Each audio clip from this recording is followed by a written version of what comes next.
বন্ধুরা, আজকে আমি বানাচ্ছি শুক্তো।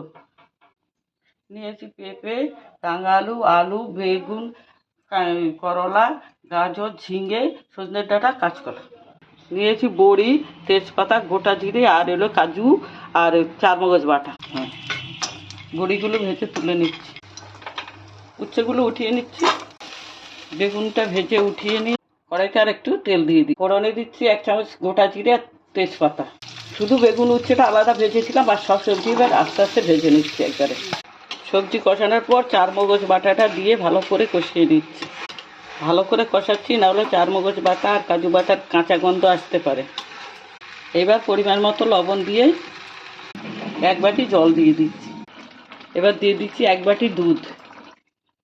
বেগুন বড়ি উচ্ছেটা দিয়ে দিচ্ছি। 1 চামচ চিনি দিচ্ছি। 1 চামচ ভাজা পাঁচফোড়নের গুঁড়ো। 1 চামচ ঘি দিয়ে দুধ শুক্তো শেষ করলাম।